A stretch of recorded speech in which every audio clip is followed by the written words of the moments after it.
TNN TV की बैनुल-अक़वामी खबरों के साथ मैं हूं बुशरा खान। हरदीप सिंह निज्जर के कत्ल के बाद एक और सिख रहनुमा को कानून नाफिज करने वाले अहलकारों ने खबरदार किया है कि उसकी जान को भी खतरा है। मजीद जानेंगे इस रिपोर्ट में। कैनेडियन मीडिया ने दावा किया है कि हरदीप सिंह निज्जर के कत्ल के बाद एक और सिख रहनुमा को कानून नाफिज करने वाले अहलकारों ने खबरदार किया था कि उसकी जान को भी खतरा है। खबरदार करना फर्ज है कि उन्वान से एक दस्तावेज गुरमीत सिंह तोर को भेजी गई, जो खालिस्तान के हामी ग्रुप सिख फॉर जस्टिस ने पब्लिक कर दी है। गुरमीत सिंह तोर ने तस्दीक की है कि सर पुलिस की नेशनल सिक्योरिटी इन्फोर्समेंट टीम 24 अगस्त को रात 11:30 बजे उसके घर आई और उसे खबरदार किया था। उन्होंने बताया कि पुलिस को एक से ज़ायद ज़राए से तस्दीक हुई है कि उसकी जान को खतरा हो सकता है, ताहम खतरे की तमाम तर तफसीलात से आगाह नहीं किया गया था। गुरमीत सिंह तूर गुरु नानक सिख गुरुद्वारे के सीनियर रुकन और मकतूल हरदीप सिंह निज्जर के करीबी दोस्त हैं। दूसरी जानिब अमरीकी महकमा खारजा ने खालिस्तान तहरीक से मुतालिक सवालात के जवाब देने से गुरेज किया है। अमरीकी महकमा खारजा के तर्जुमान मैथ्यू मिलर ने कहा कि भारत के साथ जारी निजी सिफारती गुफ्तगू पर कोई तबसरा नहीं करेंगे। खालिस्तान मौजू पर राब्ताकारी के बारे में कोई मालूमात नहीं। भारत के साथ अमरीका का अहम स्ट्रेटेजिक ताल्लुक है। दूसरी जानिब सिखों ने न्यूयॉर्क में अक़वाम मुत्तहिदा के हेडक्वार्टर के बाहर भारतीय दहशतगर्दी के खिलाफ एहतजाजी मुजाहरा किया। हरदीप सिंह के कत्ल के बाद बड़े पैमाने पर सिखों की तहरीक खालिस्तान मुतहरिक हो गई। आलमी सतह पर भी सिखों के एहतजाजी मुजाहरों में शिद्दत देखने में आ रही है। कैनेडियन वज़ीर आज़म का भारत मुखालिफ बयान सिखों की मजबूत आवाज़ बनकर उभरा है। हाल ही में अक़वाम मुत्तहिदा के हेडक्वार्टर्स के बाहर सिखों ने एहतजाजी मुजाहरा किया, जिसमें सिख मुजाहरीन ने मोदी और भारत मुखालिफ नारे लगाए। सिख मुजाहरीन ने तहरीक खालिस्तान के हक में नारेबाजी करते हुए मुतालबा किया कि हरदीप सिंह निज्जर के कातिलों को कड़ी सजा दी जाए। कनाडा के वज़ीर आज़म जस्टिन ट्रूडो ने कनाडा की पार्लियामेंट की तरफ से माफ़ी मांगी है, जब एडोल्फ हिटलर की नाज़ी अफ़वाज के एक साबिक़ फ़ौजी ने गुज़िश्ता हफ्ते यूक्रेन के सदर व्लादिमीर ज़ेलेंस्की के एज़ाज़ में एक तकरीब में शिरकत की थी। मज़ीद जानते हैं इस रिपोर्ट में।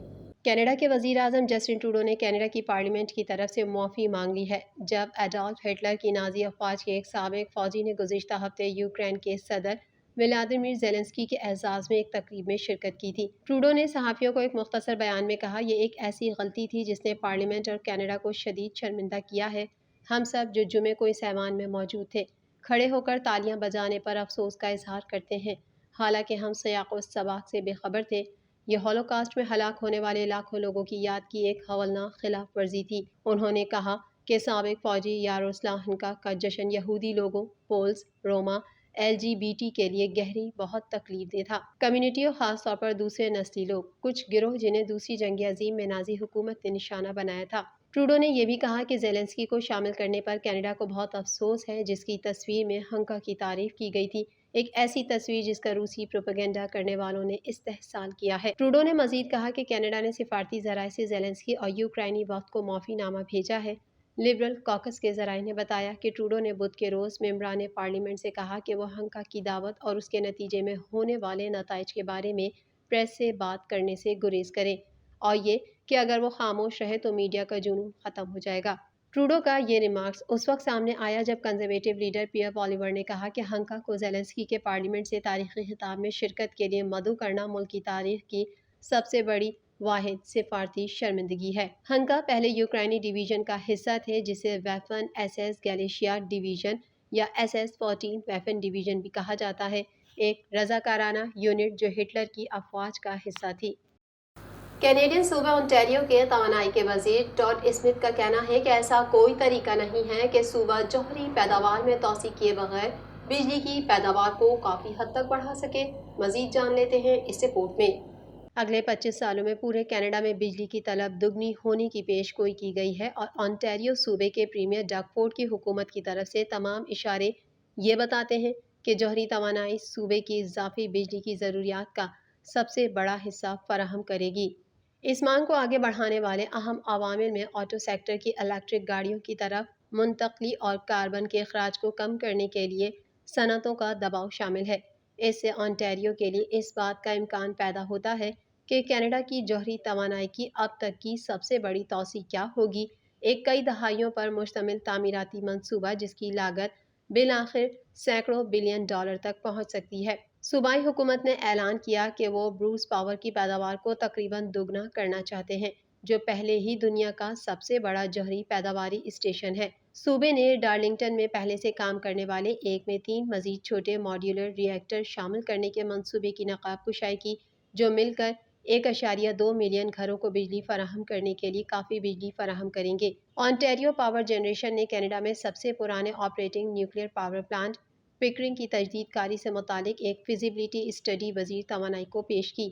توانائی کے وزیر ٹوڈ اسمتھ کا کہنا ہے کہ ایسا کوئی طریقہ نہیں ہے کہ صوبہ جوہری پیداوار میں توسیع کیے بغیر بجلی کی پیداوار کو کافی حد تک بڑھا سکے۔ اسمتھ نے ایک انٹرویو میں کہا کہ اس حقیقت کو دیکھتے ہوئے کہ ہم یہ یقینی بنانا چاہتے ہیں کہ ہم بجلی کے اخراج سے پاک ذرائع بنا رہے ہیں، واقعی ایسا کرنے کا بہترین طریقہ جوہری کے ذریعے بیس لوڈ پاور ہے۔ اسمتھ نے کہا کہ ہم نے ثابت کیا کہ یہ سال کے 365 دن، ہفتے کے 7 دن اور دن کے 24 گھنٹے قابل اعتماد ہے۔ یہی وجہ ہے کہ ہم SMRs اور ممکنہ طور پر نئے بڑے جوہری پر بھی جارحانہ انداز میں آگے بڑھ رہے ہیں۔ ٹروڈو کی حکومت نیوکلیئر پاور سمیت اخراج سے پاک بجلی کے نظام کی تعمیر پر 15% سرمایہ کاری ٹیکس کریڈٹ بھی فراہم کر رہی ہے۔ نیوکلیئر پلانٹس اس وقت انٹیریو کی بجلی کی ضروریات کے نصف سے کچھ زیادہ فراہم کرتے ہیں۔ ہائیڈرو ڈیم سپلائی کا 1/4 حصہ فراہم کرتے ہیں، جس میں گیس سے چلنے والے پاور پلانٹس اور ونڈ فارم باقی ماندہ حصے کے علاوہ سب کے لیے مل جاتے ہیں۔ صوبے نے حالیہ مہینوں کے دوران متعدد رپورٹس میں جوہری توانائی کی توسیع کے حوالے سے اپنا مقدمہ پیش کیا ہے۔ امریکہ نے اسرائیل کو ویزا فری ممالک کی فہرست میں شامل کر لیا۔ امریکی فیصلے کے بعد اسرائیلی شہری امریکہ میں بغیر ویزا داخل ہو سکیں گے۔ مزید تفصیلات اس رپورٹ میں۔ امریکہ نے اسرائیل کو ویزا فری ملک کی فہرست میں شامل کر لیا۔ امریکی فیصلے کے بعد اسرائیلی شہری امریکہ میں بغیر ویزا داخل ہو سکیں گے۔ جو بائیڈن انتظامیہ نے اعلان کیا ہے کہ وہ اسرائیل کو امریکی ویزے ویور پروگرام میں داخل کر رہی ہے، جس میں 30 نومبر سے اسرائیلی شہریوں کو بغیر ویزا داخلے کی اجازت دی جائے گی۔ اسرائیلی شہریوں کا امریکہ میں ویزوں کے بغیر داخلہ 30 نومبر سے شروع ہوگا۔ امریکی حکومت کا مذکورہ بالا فیصلہ اسرائیل کی وزارت خارجہ کی جانب سے دیے گئے بیان کے بعد سامنے آیا ہے، جس میں کہا گیا تھا، وزیر اعظم بنجمن نیتن یاہو کی مذہبی قوم پرست حکومت کے لیے ایسا فیصلہ ایک جیت ہوگی۔ امریکی وزیر خارجہ انٹونی بلنکن کا کہنا ہے کہ اسرائیلیوں کے لیے ویزا فری سفر کا اقدام اسرائیل سے اسٹریٹجک شراکت داری کا حصہ ہے۔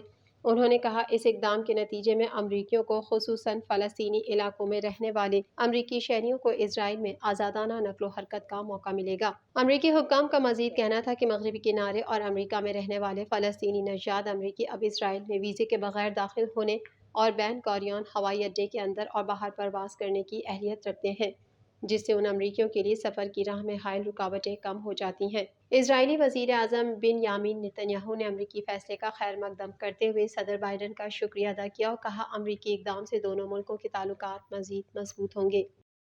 تائیوان میں مقامی طور پر تیار کی گئی پہلی آبدوز کی رونمائی کر دی گئی۔ تائیوان میں تیار کی گئی آبدوز 80 میٹر لمبی، 2500 سے 3000 ٹن وزنی ہے۔ مزید تفصیلات اس رپورٹ میں۔